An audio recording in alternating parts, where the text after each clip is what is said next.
Hello, this is Cantor Julia Cadrain, and you're listening to You've Always Belonged Here, Temple Israel's podcast.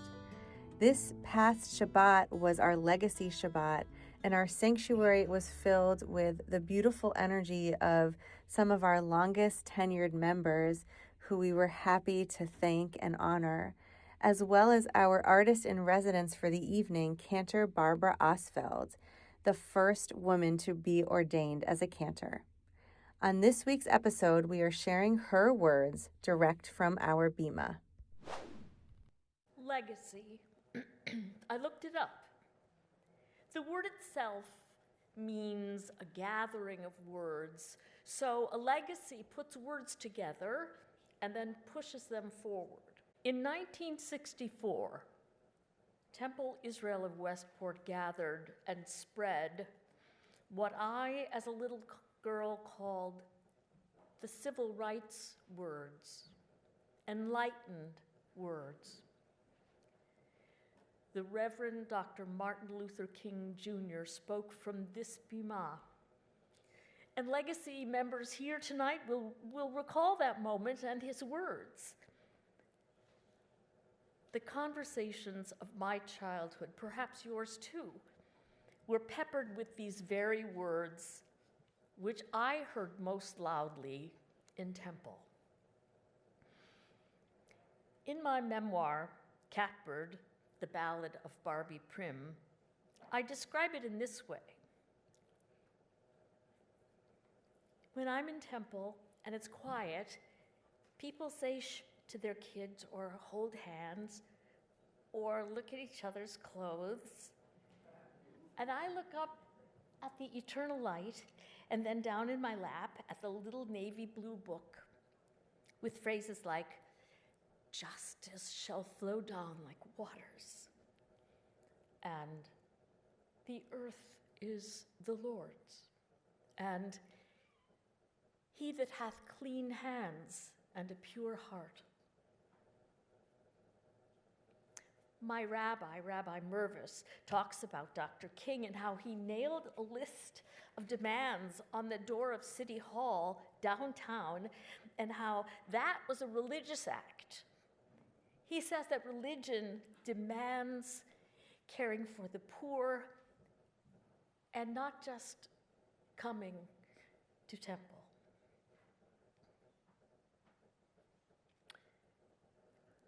The poetic, even majestic language of civil rights is a part of my personal Jewish legacy and yours, Temple Israelites. Your social justice work in this Connecticut community makes the words live.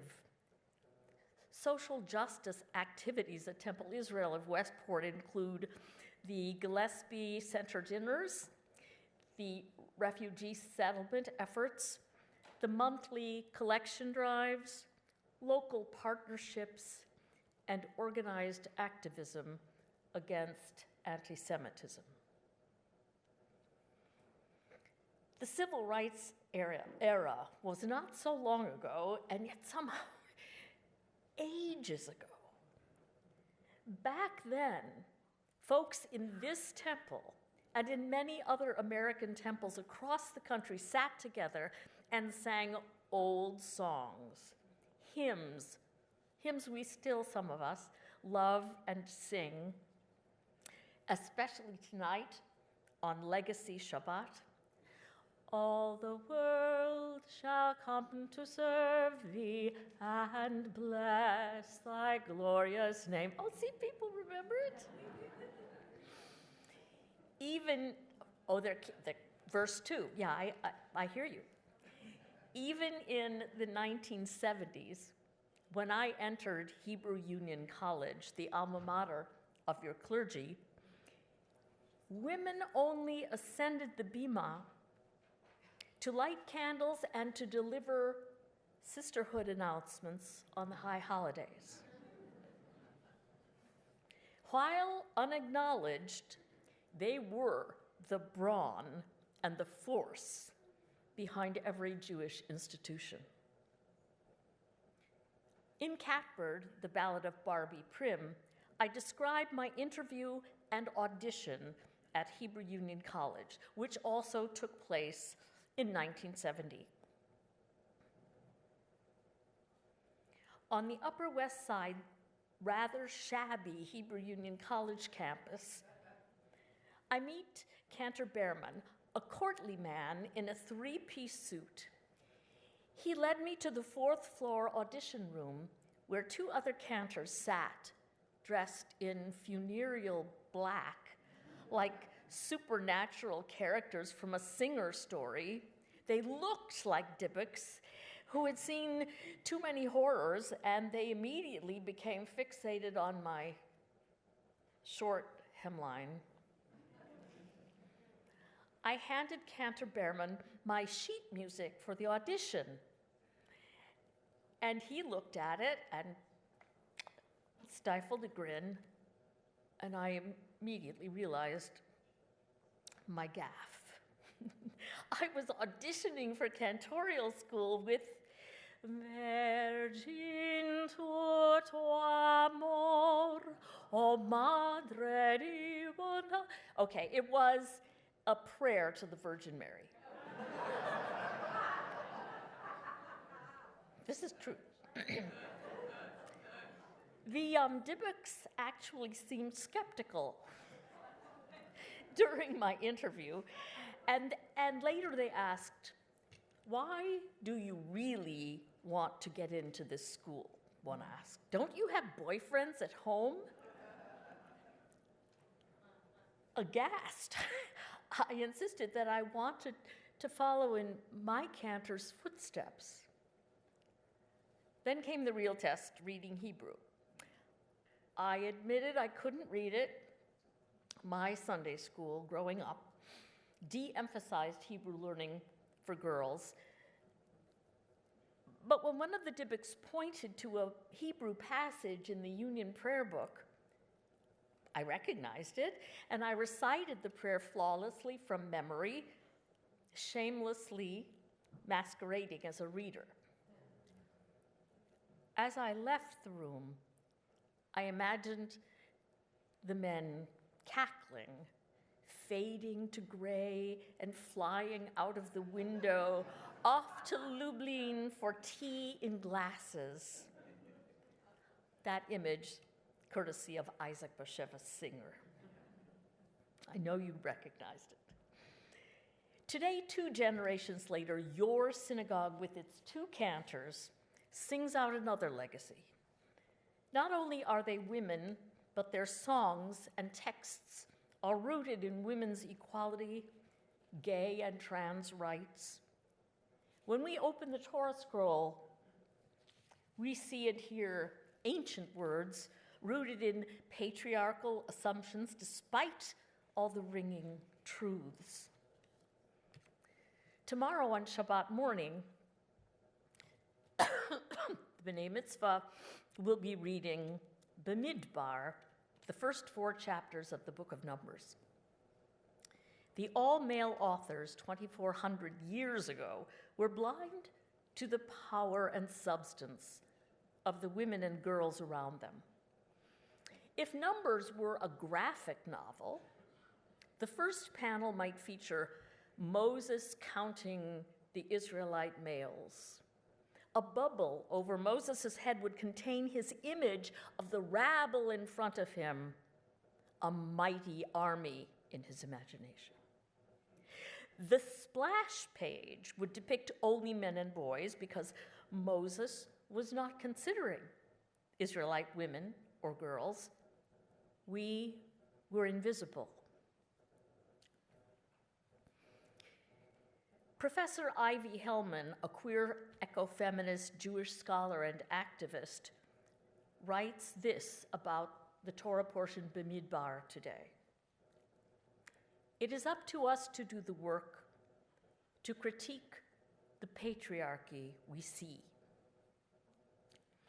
As our reform practices explode anew with an ever-widening perspective, we get to sing, march, assemble, and worship in color, and I'm proud when I remember seeing the first glimmer of the female cantorate that sacred time when the treble clef exploded and took prayer upward with it.